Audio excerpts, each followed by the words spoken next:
दूर किसी जंगल में सब पक्षी बहुत प्यार से रहते थे। सभी मुश्किल समय में एक दूसरे का साथ दिया करते थे। कालू कौवा और उसकी पत्नी गोरी कौवी भी उनके साथ ही रहते थे। वो दोनों बहुत आलसी थे। वो दोनों हर वो काम करते जिसमें सिर्फ उनका फायदा होता। जब खुद किसी मुश्किल में होते तो सब पक्षियों के सामने रो धोकर अपना काम करवा लेते, लेकिन जब किसी पक्षी को उनकी जरूरत होती तो कभी किसी की मदद ना करते। उसी जंगल में एक जिन आया हुआ था। वो बहुत दूर से आया था। वो किसी ऐसे पक्षी की तलाश में था जो बहुत आलसी हो, बस अपनी ही फिक्र करता हो, क्योंकि उस जिन को एक राज की बात पता चली थी कि अगर वो किसी आलसी पक्षी की बलि देगा तो वो अमर हो जाएगा। इसलिए वो उस जंगल में आया हुआ था ताकि किसी ऐसे ही पक्षी को ढूंढ सके। मुझे कैसे पता चलेगा कि कौन सा पक्षी आलसी है? मैं ऐसा करता हूँ कि किसी पक्षी का भेष बदल लेता हूँ और उन पक्षियों के साथ रहने लग जाता हूँ। इस तरह मुझे पता चल जाएगा कि कौन सा पक्षी आलसी है। हू हा हा हा हा। और फिर ऐसे वो जिन एक तोते का भेष बदल लेता है और वहाँ से चला जाता है। वो उड़ा जा रहा था कि उसे रास्ते में एक चिड़िया पेड़ पर बैठी दिखाई देती है। वो उसके पास जाकर बैठ जाता है। चिड़िया, मैं साथ वाले जंगल से आया हूँ। मैं अकेला हूँ। जब से मेरे माता पिता मुझे छोड़कर चले गए, मेरे रिश्तेदारों ने मेरे साथ बहुत बुरा सलूक किया है। मेरे साथ तो अब कोई ठीक से बात भी नहीं करता। इसलिए मैंने सोचा मेरा वहाँ रहने का क्या फायदा, मैं वो जंगल ही छोड़ आया हूँ। चिड़िया, तुम मुझे बताओ, यहाँ के पक्षी तो ऐसे नहीं है। नहीं तोते भैया, हमारे जंगल के पक्षी तो बहुत अच्छे हैं। सभी एक दूसरे का बहुत ख्याल रखते हैं। दूसरे जंगल में आप कहाँ रहते थे? मेरी दीदी भी वहाँ रहती है। यहाँ तक मुझे याद है वहाँ के पक्षी भी बहुत अच्छे हैं। रानो चिड़िया की बात सुनकर वो जिन बुखला जाता है। वो मैं तो जंगल के आखिरी वाले पेड़ पर रहता था। चिड़िया, अच्छे तो सभी होते हैं। पता तो तब चलता है ना जब कोई मुश्किल समय में अच्छा बनकर दिखाए।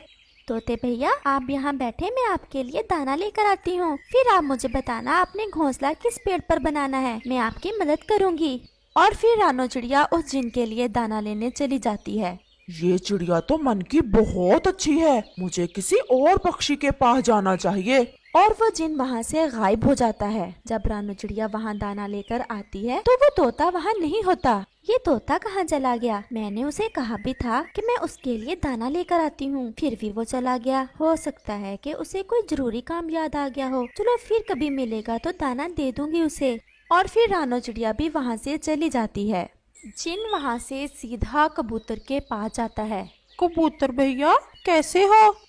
मैं तो ठीक हूँ। तुम कौन हो? मैंने पहले तो तुम्हें कभी इस जंगल में नहीं देखा। हाँ, मैं तो बस घूमने फिरने आया हूँ इस जंगल में। मुझे भूख लगी हुई है। वो मुझे पता नहीं है इस जंगल में दाना कहाँ से मिलता है। अगर तुम्हारे पास है तो मुझे दे दो। अच्छा, तुम बैठो, मैं तुम्हें दे देता हूँ। और कबूतर थोड़ा सा दाना जिन को दे देता है। क्या तुम्हारे जंगल में सब पक्षी ही इतने अच्छे हैं? कोई आलसी नहीं है? तुम ये क्यों पूछ रहे हो? वैसे ही पूछ रहा था। हमारे जंगल के सारे पक्षी बहुत अच्छे हैं। सब एक दूसरे का बहुत ख्याल रखते हैं। अच्छा, ये तुम इतने परेशान क्यों लग रहे हो? नहीं, मैं तो ठीक हूँ। अच्छा, मैं चलता हूँ। और वो जिन वहाँ से भी चला जाता है। रानो चिड़िया उस तोते को कबूतर के पास से जाता देख लेती है।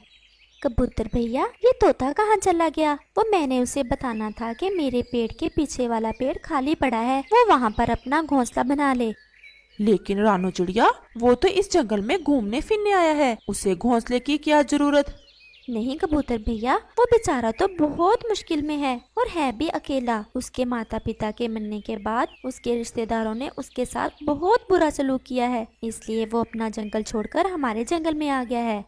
लेकिन रानो, वो तो मुझे अभी बताकर गया है कि वो तो घूमने फिरने आया है इस जंगल में। रानो, वैसे वो मुझे बड़ा अजीब लगा। बातें भी अजीब अजीब कर रहा था। कह रहा था कि इस जंगल में कोई आलसी पक्षी है। वो ऐसे क्यों पूछ रहा था कबूतर भैया? रानो चिड़िया, मुझे तो उसकी नजरें भी अजीब सी लगी। और फिर रानो चिड़िया वहाँ से चली जाती है। वो जिन उड़ा जा रहा था कि उसे कौवा बैठा दिखाई देता है। वो उसके पास जाता है। यार कव्वे, मैं यात्री हूँ, बहुत दूर से आया हूँ और मुझे बहुत दूर जाना है। अब तो रात होने वाली है, तो मुझे आज की रात अपने घोंसले में रहने दो, मैं सुबह होते ही चला जाऊंगा। तोते, मैं तुम्हें ले तो जाऊं, लेकिन जो मेरी पत्नी है ना, वो जरा गुस्से वाली है। वो मुझे छोड़ेगी नहीं अगर मैं तुम्हें अपने साथ ले गया। लगता है मुझे आलसी पक्षी मिलने ही वाला है। यार कव्वे, मेरे पास एक शक्ति है, मेरे गुरुजी ने मुझे दी थी। ऐसे कहते ही वो तोता मुंह में कुछ कहता है तो कव्वे के सामने ढेर सारा फल आ जाता है और कव्वा हैरान हो जाता है और वो झट से बोलता है, मेरी पत्नी की ऐसी की तैसी, आ मेरे साथ चलें। एक रात छोड़, जितनी मर्जी बता लेना रातें मेरे घर में। कव्वा जल्दी से वो फल खा लेता है और बाकी बचा हुआ फल और तोते को साथ लेकर अपने घर चला जाता। ये तुम किसे उठा लाए साथ? मैंने तुम्हें कब से भेजा हुआ है भोजन लाने और तुम अब आ रहे हो, और ये इतना सारा फल कहाँ से चुरा लाए? हाँ भी, तुम कौन हो? चलो निकलो यहाँ से। मेरे पति के पास फल देखा तो साथ ही चले आए। गोरी कव्वी तो नॉन स्टॉप बोली जा रही थी, गोरी, ये यात्री है, हमारे पास आज की रात रहना चाहता है। वाह जी वाह, हम तो खुद चुरा कर खाते हैं, इसे कैसे अपने पास रख लें? यात्री जी, आप यहाँ से चले जाएं, कोई और ठिकाना ढूंढे जाकर। गोरी, तुम बोली जा रही हो, मेरी बात तो सुन लो। ये सारा फल इसी यात्री ने दिया है, इनके पास शक्ति है, ये कुछ भी जादू से ला सकते हैं। मैं कैसे मानूं? आप मुझसे कुछ मांग कर तो देखें। अच्छा, तो फिर मेरे पास रानो चिड़िया जैसा हार लाकर दिखाओ। बस इतनी सी बात, तुम अपनी आंखें बंद करो। कालू कव्वा और गोरी कव्वी अपनी आंखें बंद कर लेते हैं। अब आंखें खोल लो। और जब वो आंखें खोलते हैं तो उनके सामने रानो चिड़िया के हार जैसा हार पड़ा होता है। गोरी की खुशी का कोई ठिकाना नहीं था। मेरा भाई, तुम चाहे जितने मर्जी दिन रह लो इधर, ये तुम्हारा अपना ही घर है। जिन बहुत खुश था कि आखिर उसे आलसी पक्षी मिल गया था। ऐसे ही रात हो जाती है और वो सब सो जाते हैं। अगली सुबह जब कालू कव्वे की आँख खुलती है तो ना तो गोरी थी घोंसले में और ना ही वो तोता था, बस जग्गू सोया हुआ था। कालू बहुत परेशान था कि ये गोरी और तोता कहाँ चले गए। वो थोड़ी देर तो उनका इंतजार करता है। जब वो नहीं आते तो वो सीधा रानो चिड़िया की तरफ जाता है। रानो बहन, रानो बहन। कालू भैया, आप इतने परेशान क्यों हैं? क्या हुआ? रानो बहन, गोरी पता नहीं कहाँ चली गई। और फिर कव्वा रानो चिड़िया को सारी बात बताता है। कव्वे भैया, मुझे तो डर लग रहा है, कहीं वो कोई जिन ना हो। हम कबूतर के पास जाते हैं। और वो दोनों कबूतर के पास जाते हैं और जाकर कबूतर को सारी बात बताते हैं। मुझे तो पहले ही वो तोता बहुत अजीब लगा था। याद है रानो चिड़िया, मैंने तुम्हें बताया था कि वो किसी आलसी पक्षी की बात कर रहा था। मुझे लगता है कि उसे किसी आलसी पक्षी की तलाश थी। गोरी से बड़ा आलसी कौन हो सकता है, इसलिए वो उसे ही अपने साथ ले गया। कबूतर यार, मेरा जग्गू अभी बहुत छोटा है, वो अपनी माँ के बगैर नहीं रह सकता। आप कुछ करें। मेरा दोस्त है एक दूसरे जंगल में, शायद वो हमें कुछ बता सके, क्योंकि उसके पास इल्म है जिन्नों का। और फिर वो सब दूसरे जंगल चले जाते हैं। हम आपके पास एक जरूरी काम से आए हैं। उसके बाद कबूतर अपने दोस्त को सारी बात बताता है।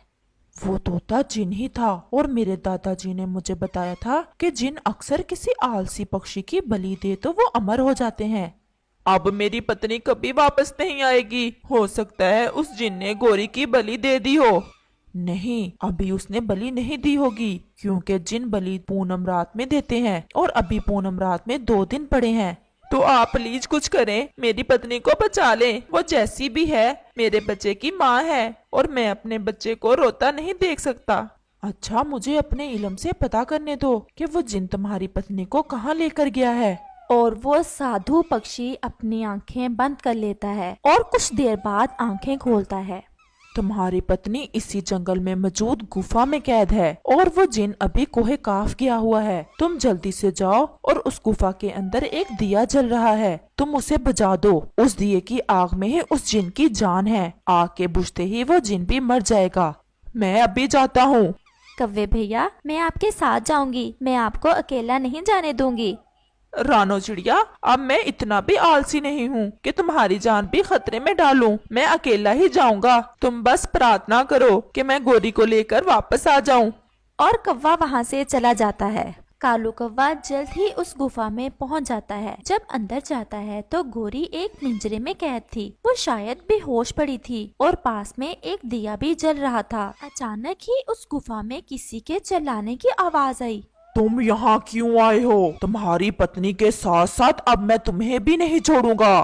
कौवा जल्दी से उस दिए के पास जाता है और उसकी आग पर फूंक मार देता है। जैसे ही कालू कौवा वो आग बुझाता है, उस जिन का शरीर धुएं में बदल जाता है और उसे सिर्फ ये आवाज सुनाई देती है, कालू, ये तुमने क्या कर दिया? मैं तुम्हें छोड़ूंगा नहीं। गोरी भी होश में आ गई थी। कालू कौवा जल्दी से गोरी को आजाद कराता है।